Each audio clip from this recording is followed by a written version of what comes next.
wonderful story of the humanity and divinity of Jesus both. The story starts with Jesus going to his friend's house, and as he arrives, Mary comes to him and says, "Lord, where were you?" In essence, she says, "Where were you when I needed you?" Because she says, if you would have been here, my brother would not have died. She is hurt. She is upset. And it's going to stay that way for a little bit of time. I think we suffer a similar condition today. In the midst of our own pain, in the midst of our own grief, in sorrow, in sadness, in anger, and sometimes whatever other emotional, tumultuous thing that we're dealing with.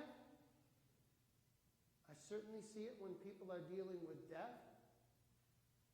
Death that is premature especially. Death that is a result of suicide. I see great anger and brokenness. And in essence, I sense people are like Mary, wondering, where are you in the midst of this, God? Jesus, if you would have been here, this wouldn't have happened. And people wrestle with that for a little bit. And they have to. I think time is one of the things that helps us in healing. Sometimes just having time to see other things happen, to hear other things said, to experience other things, it's needed. You know, Jesus doesn't ease the pain of Mary right away. Jesus allows time for things to happen. Jesus allows time to pass for the people who are watching to make fun of him a little bit. Because you notice they say, well, can't this guy who had fixed the blind man, couldn't he have kept him alive? A little bit of mockery there. Questioning of Jesus' authority. Mary herself questioned Jesus. That time was needed. Mary questioned. There was also time for people to cry and weep. And Jesus himself took time to weep. He stood at the tomb of Lazarus, his friend, and he wept.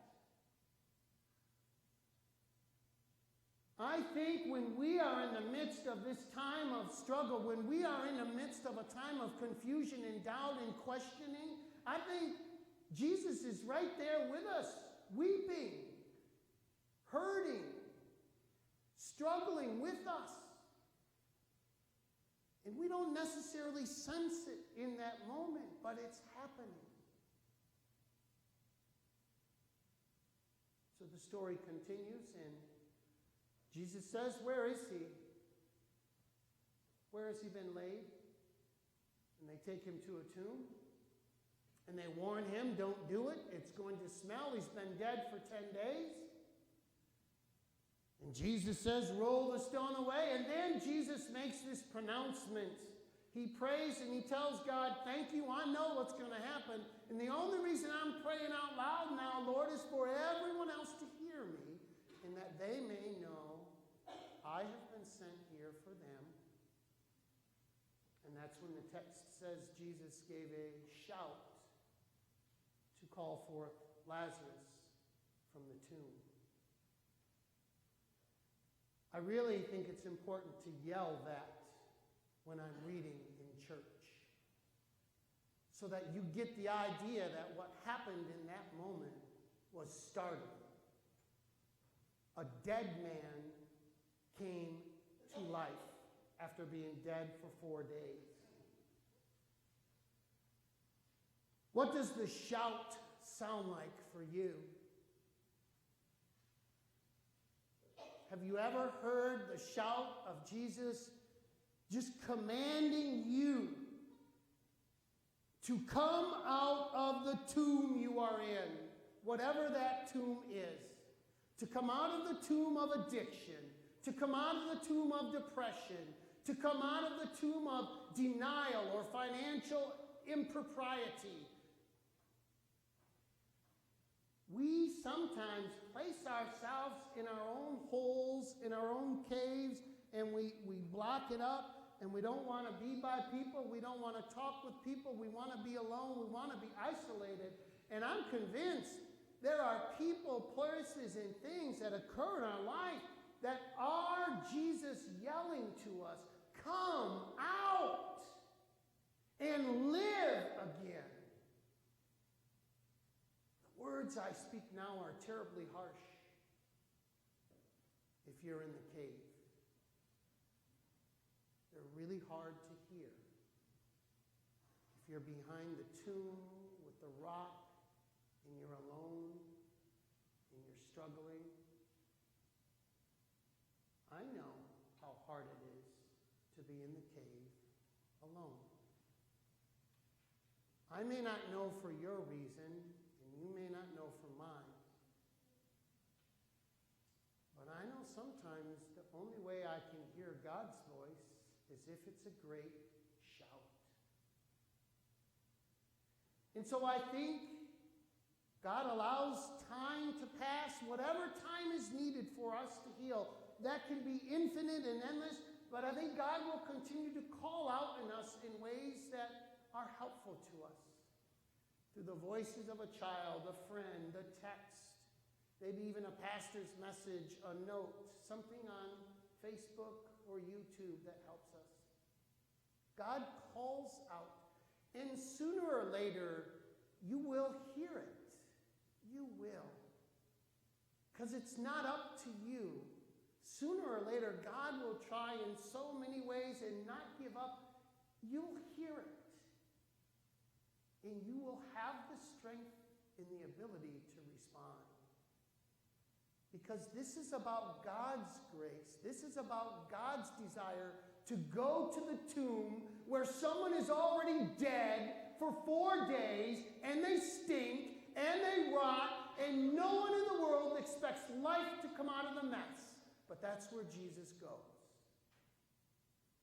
And Jesus expects that his invitation and word will bring you into life. And so it will happen. By faith, it will happen. The best part of the story is yet to come.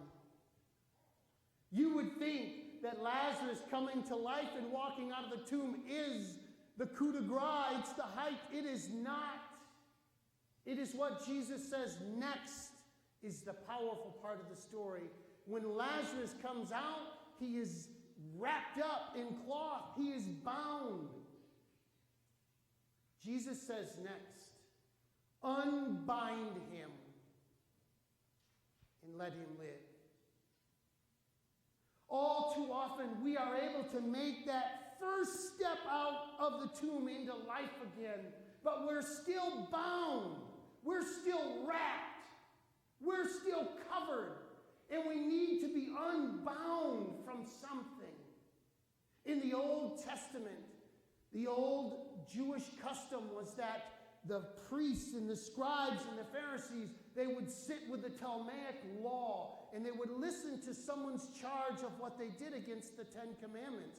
And they would literally have a court case. And the way they would decide the case was to say whether the law was going to be bound or loosed. If the law is bound, the person is guilty. If the law is loosed, they are set free and forgiven. I don't think it's a coincidence Jesus uses those words. Unbind him. I think Jesus is trying to tell us, forgive yourselves. Jesus is trying to say, I will call you to life. You forgive yourself. And those of you who hear my voice, help forgive that person that struggles. He says, unbind. And I think we get a chance to live again. We step into life, but we need that help. We need someone to help unbind us, to loose us, to unwrap us, to allow us to live again. And now we have found the joy and the beauty of living in faith of God's love and forgiveness for us. Because if we believe it for us, we actually have the ability to go to our brothers and sisters when they're starting those baby steps in life again, to unbind them, to loose them, and to allow them to know of God's love, and to say, forgive yourself, for God already has. I love this story today. I love it because it allows us as humans to question God a little bit. Where were you? It shows us that God allows a time to pass for all things to happen that are needed. It shows us a Jesus who will continue to come to the most unexpected places and speak a word and expect life to come again after death. And then it allows us to step forth and become unbound and live again. This is good news today, and it's for all of us. We share this. We don't sell it as a commodity. We share it as a gift. And so today, I pray this gift you hear and you know is there for you unconditionally. Come out and live again. Jesus is calling for you. Amen. I invite you to rise as we sing our sermon hymn.